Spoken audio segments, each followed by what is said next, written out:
Well, good morning. It is day one of my vegan adventure, and I usually eat this cereal every day, but I looked at the ingredients and it contains whey, which is from milk, so I suppose that is off the table.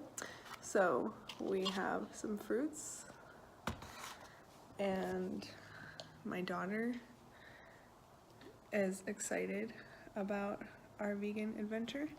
I explained to her this morning what vegan was, and it's no cheese and no milk and nothing from animals, no meat, obviously. So she was excited. She wants some carrots and broccoli for snack today. So we'll see how the rest of the day goes. So I ended up finding some waffles, and they specifically say vegan on them, so that's good. And then I have like this almond milk coffee. I'm all done. That's good. And so that says vegan too. So, and so I put jelly instead of butter on there, and hemp seeds. So should be good. Hello, goodbye, hello. You gonna say it? No butter or cheese at vegan. That's right. So for lunch, I made a spinach salad, and I would normally put croutons and sunflower seeds in it, but I read the ingredients of the croutons that I have, and the croutons said that they have like cheese powder on them, so I won't be using those. And the sunflower seeds said that they were produced in a factory that also uses milk and eggs, and that they may contain milk and eggs too, so I'm not gonna put those on. I used a red raspberry vinaigrette dressing, so that doesn't have any animal products in it. I'm currently doing some research on the greenhouse gas emissions from animal products and like the nutrient densities of plant-based diets. So I will report back with those findings shortly. I also looked at a website called Mercy for Animals, which is not a peer-reviewed source, but it provided some insight into the social justice issues involved in animal products, including feminism, where they exploit female cows to make milk and continuously impregnate them and take their babies away, which makes me sad. And workers' rights, including employees' forced lack of empathy and like PTSD, even though there's a lot of employment that is from animal agriculture, the detriments to the workers are bad. And then racial inequality, such as the factory farms are near low-income areas, so that's also not a very good thing. So yeah.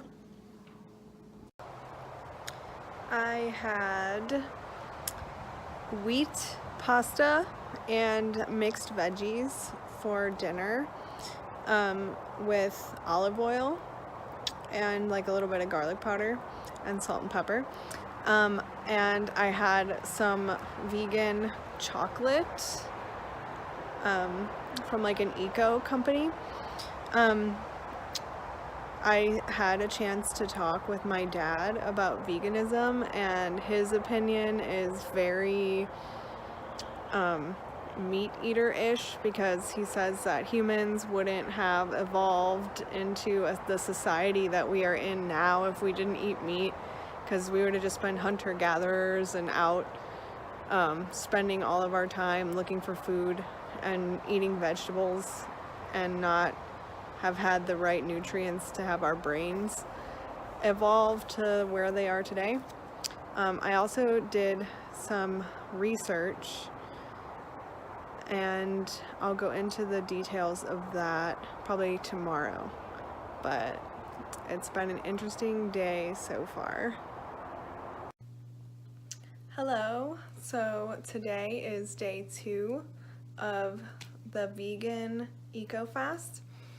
I had wheat toast for breakfast with jelly on it and some almond milk coffee with just water.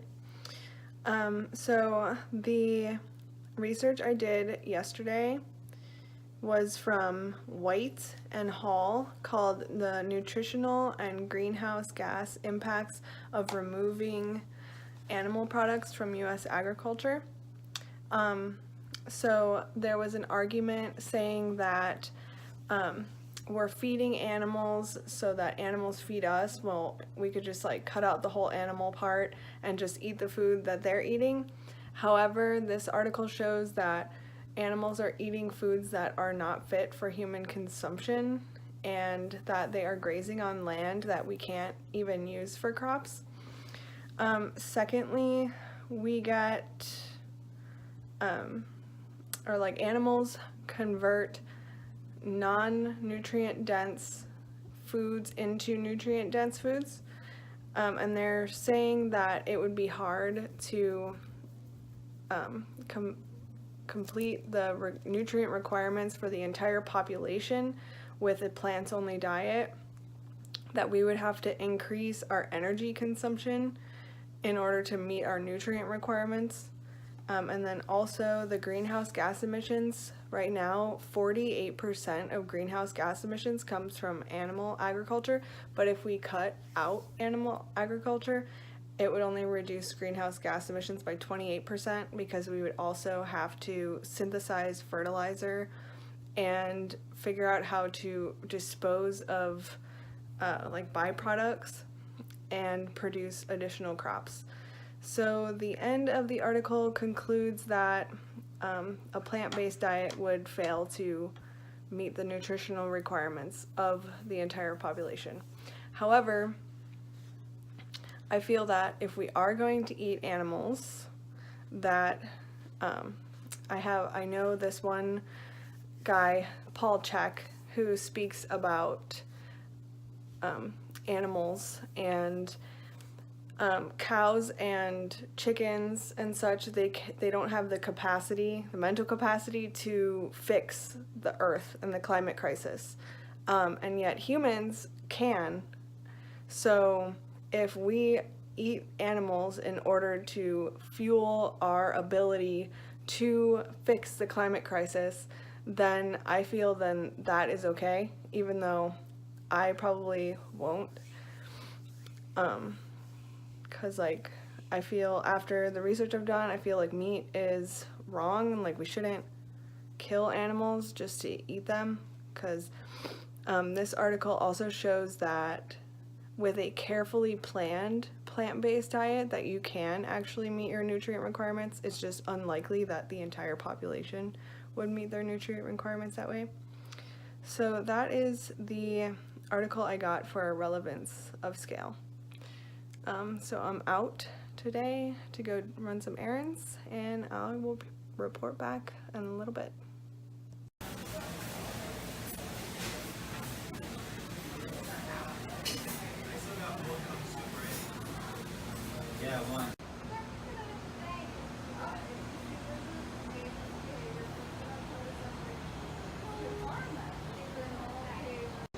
So I came to my favorite vegan restaurant for lunch. It's called Dandelion Community Cafe. It's in the Mills 50 area, and I got a giddy up wrap that has tempeh chili and vegan queso with quinoa in it and spring mix, and I also got hummus. I had a chance to talk to my friend Al last night about veganism, and he said that it is possible for some people to go vegan, and then with other people, their genes have evolved to require meat. So I'm like kind of on the fence about that. So I will report back about dinner. I went grocery shopping today and I got some cashew milk ice cream and some vegan popcorn and some kombucha. So I had some of the popcorn and kombucha for dinner, kind of. And my dad is watching something about insects, and he asked me if eating insects was vegan or not, so I'm not sure about that. Overall, it's been a very positive experience. It's very hard because so many things have milk in them.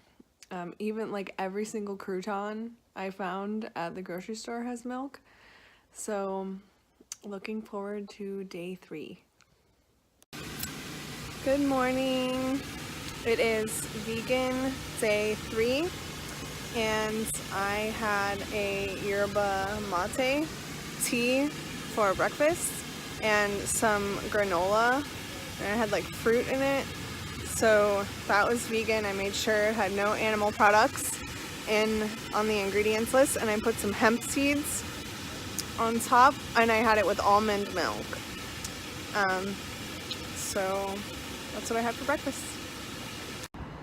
So for lunch, day 3, I had a sub, and I would usually have cheese on my sub, but I decided to have no cheese.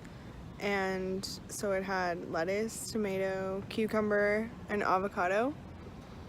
And I had some barbecue chips that I made sure were vegan as well, and water. Hi, so it is evening of day 3.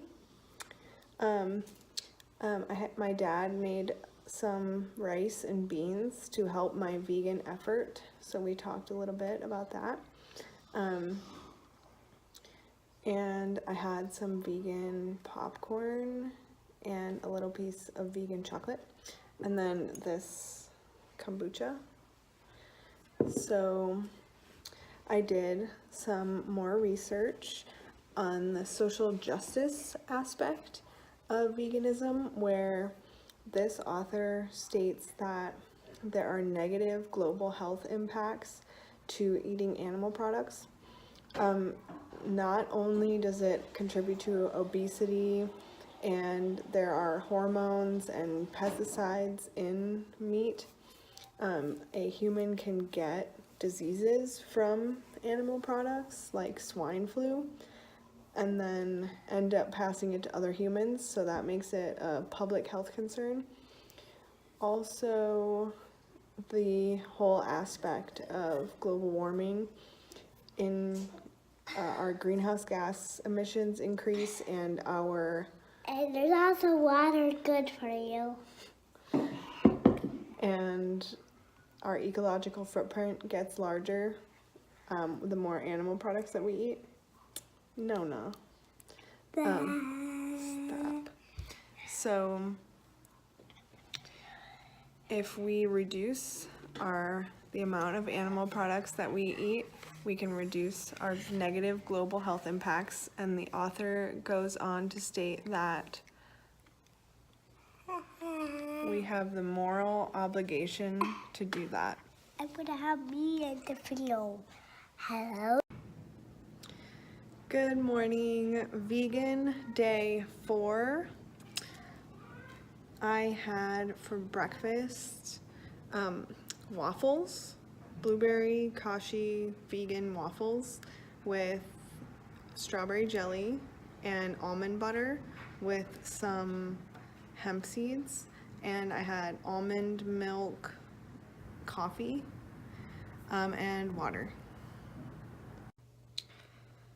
Hi, I had a snack after breakfast. I had some granola with almond milk and some apples and grapes and some vegan popcorn.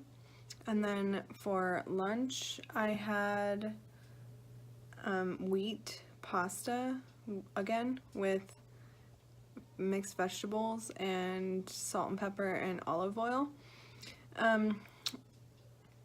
The experience has been overall positive. I have been finding it a little hard to find like a varied diet because it's kind of different from my usual diet, which would include cheese at least. But it's been a good experience. I've been talking to my dad a lot about it and other people. I went to a drum circle last night and I spoke with my friends about veganism. So that was cool. Happy full moon. And I'll report back a little later. I just had a little bit of kombucha and some more water in the evening. And that concludes day 4. Looking forward to day 5. Good morning, vegan day 5. And I had some granola this morning with hemp seeds and almond milk and some water. Hi, so for vegan day 5, the lunch I had was a sandwich with lettuce, tomato, cucumbers, and avocado, and some barbecue chips and water. I told the lady at the sub place no cheese and no mayo, so that's good. It's been a great experience. I feel a lot healthier. I also had to do a dissection today in my biology class, and so that was really emotional for me. And it just made me think of the idea of ahimsa, which is non-violence, and how animal products are inherently violent. Because like milk is not given voluntarily. I did some research on the Hinduism aspect of the milk industry in India, and how it has ties to Krishna as a boy god, and how he liked butter. And also they have a legend called the Ocean of Milk. So I will go over the details of that a little later. Hi, so I came home and I had a little bit of an almond butter and jelly sandwich on wheat bread with some water, and I'm having a little bit of kombucha right now, and a tiny piece of chocolate. I did a little bit more research on the religious aspect of veganism, focusing on Hinduism. I have a peer-reviewed article by Narayanan called The Animal Ethics and Hinduism's Milking. So I spoke a little bit about this earlier. However, in Hinduism, cows are sacred, and there has been legends about milk and butter and other products that come from milk, and those are sacred too. However, this author, she comes from a vegan feminist perspective, where she compares how Krishna was taken from his mother when he was younger, to how baby calves are taken from their mothers. And one sec. Okay, I'm back. They also reference the ocean of milk, which was in Hindu legend, and a lot of the times they refer to it being from a cow, but this author states that it explicitly says that as they churned the ocean, it was sacred herbs and plants that made the milk. And so she's saying that the cow itself may have just been the earth. So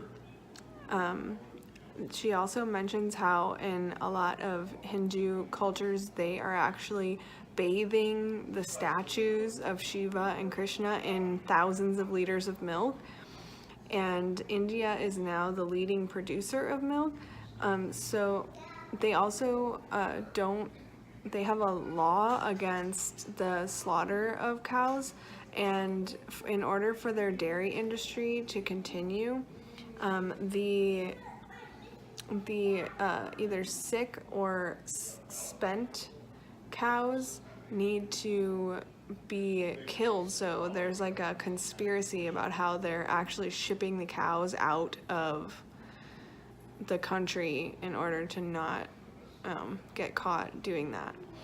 So that was from a religious aspect. Her conclusion states that in general, India needs to rethink their rituals, and that milk is not necessarily sacred in itself, that it is sacred as a resource for them, and there's actually violence inherent in the dairy culture. So